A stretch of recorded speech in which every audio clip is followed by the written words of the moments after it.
comes to cartoons, some draw you in more than others, and a sketchy villain will go a long way. Welcome to WatchMojo.com, and today we're counting down our picks for the top 10 underrated animated TV villains. Before we begin, we publish new content every day, so be sure to subscribe to our channel and ring the bell to get notified about our latest videos. For this list, we're looking at both well-known and obscure animated shows for villains who deserved more recognition. Number 10. Hordak, She-Ra, Princess of Power. He-Man had Skeletor, and it would seem out of place for his twin sister to be without a nemesis of her own. Hordak and his evil horde cross paths with She-Ra more than frequently in their fight against the Great Rebellion. Pitbull! Crusher! Attack! More of a scientist than a sorcerer, Hordak relies heavily on technology in his plans for world domination, and his shape-shifting abilities seem limited to mechanized weapons. It's very pretty! Oh, thank you, Master.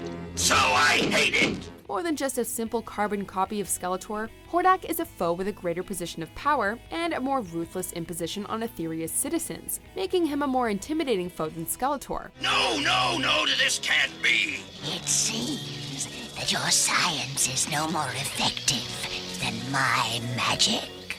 Silence! Almost more intimidating. Number 9. Chairface Chippendale, the Tick.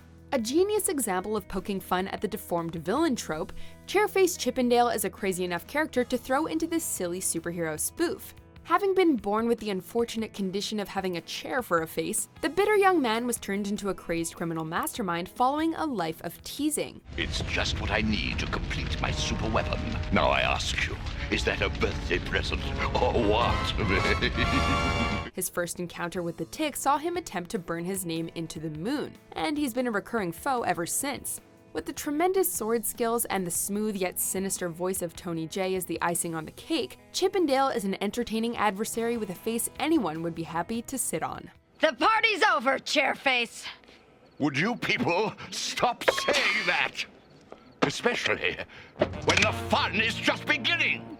Number 8. Music Meister, Batman, the Brave and the Bold. The Caped Crusader had his fair share of weirdos to keep Gotham City safe from, but one of his campiest steals the spotlight. Yes, I'm the Music Meister, and I'm here to settle the score!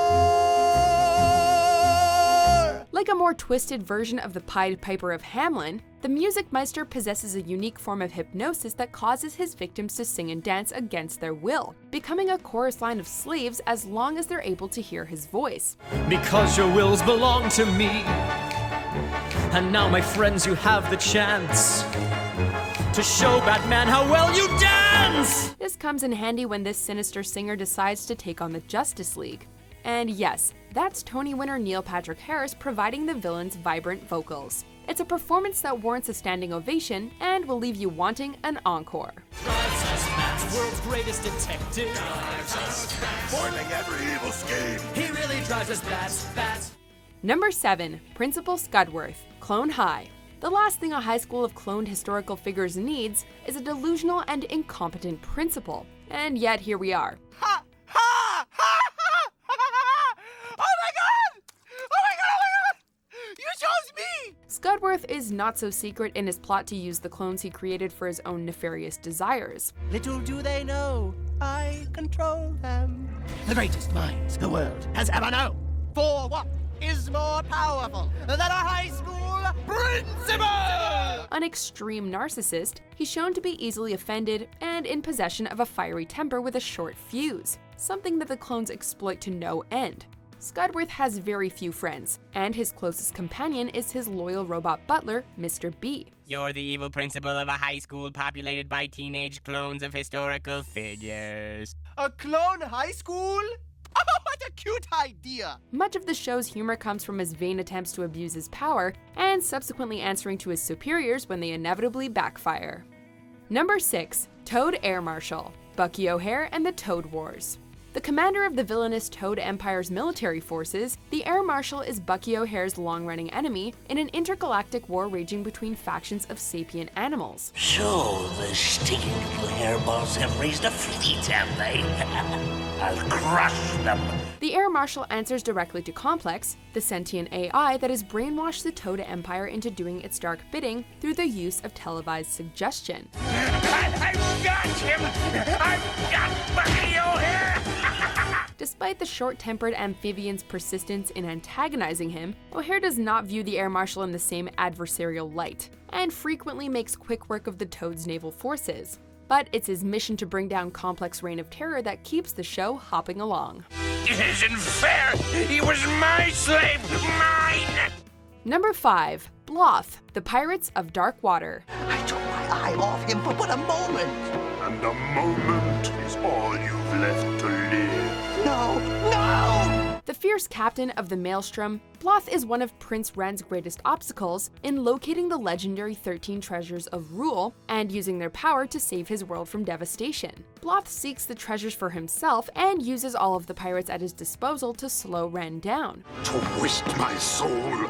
Keep that monkey bird from getting the gem. Their rivalry is a personal one, as Bloth is revealed to be responsible for capturing and torturing Ren's father, King Primus, as well as the destruction of the entire royal fleet.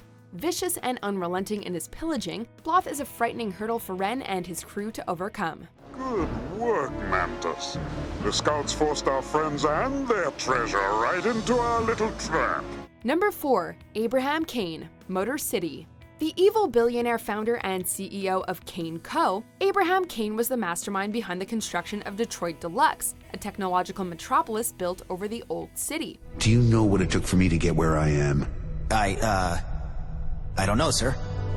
Dedication to the good of Deluxe, without hesitation. Arrogant and merciless, Kane imposes his rule over the city with the enforcement of strict laws, banning cars, and other personal freedoms of the populace, and is shown to take a great amount of joy in his work. Come on! This is fun! Motor City is ours! Fun? Those people are defenseless. You can't do this. I can do whatever I want! Kane is constantly looking to expand his own empire, showing no regard for the citizens of Detroit, and the only thing standing between him and complete conquest over Detroit are the rebellious Burners and the underground haven they call Motor City. Number 3. Baby Doll, Batman, the Animated Series. Naughty Mr. Batmans, you play too rough. One of the more obscure yet tragic Batman villains exclusive to the show, Mary Doll started out as a television actress with a condition that prevented her from aging. She got her big break playing a toddler on a TV sitcom. As the adorable baby doll, young Mary quickly captured the hearts of millions. Out of fear of being typecast and feeling threatened by a new character, she left her show to become a serious actress. When she couldn't catch a break, she was forced to turn to a life of crime, in which she utilized her TV show persona and toddler-themed weapons. Mr. Happyhead says you're really gonna get it now. She's more of a victim than a villain, wanting simply to recapture a time in her life when she was loved, and her eponymous episode has one of the more heartbreaking endings in the entire series. I didn't mean to.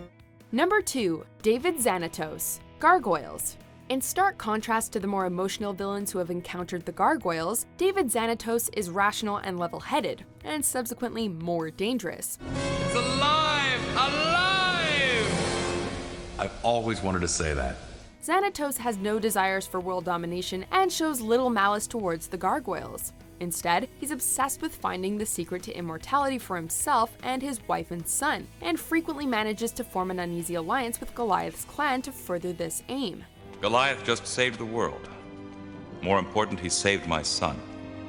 The least I can do is reinstate his clan to their ancestral home. Though he has his softer side and logical ambitions, Xanatos is a pragmatic businessman first and foremost, and his brief partnership with the more emotional and bitter Demona proves he's not above using people to achieve his goals. My friends, you have my profound thanks. Rest assured. Before we unveil our top pick, here are a few honorable mentions. Brilliant, oh great Krulos. But of course. Oh no, I'm out of chips. Maybe there's something else of value you could bet. What? Like the crest on Birdman's helmet. Number 1. Megabyte, Reboot. A sadistic computer virus looking to corrupt and ultimately dominate the cyberverse, Megabyte is one of the most cunning adversaries the mainframers have encountered. Though powerful on his own, he's able to merge with his sister and rival, Hexadecimal, to recreate their original form, an even stronger virus known as Gigabyte. I am become Gigabyte, destroyer of systems. Megabyte is immoral and apathetic, taking advantage of others to get what he wants. This is best displayed when he helps protagonist Bob to close a web portal, though not before sending Bob into it, banishing him for an entire season.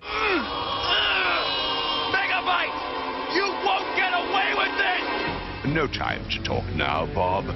Launch! The most persistent threat to the mainframers, Megabyte is arguably one of the most acclaimed aspects of this 90s classic. Do you agree with our picks? Check out these other great clips from WatchMojo, and be sure to subscribe and ring the bell to be notified about our latest videos.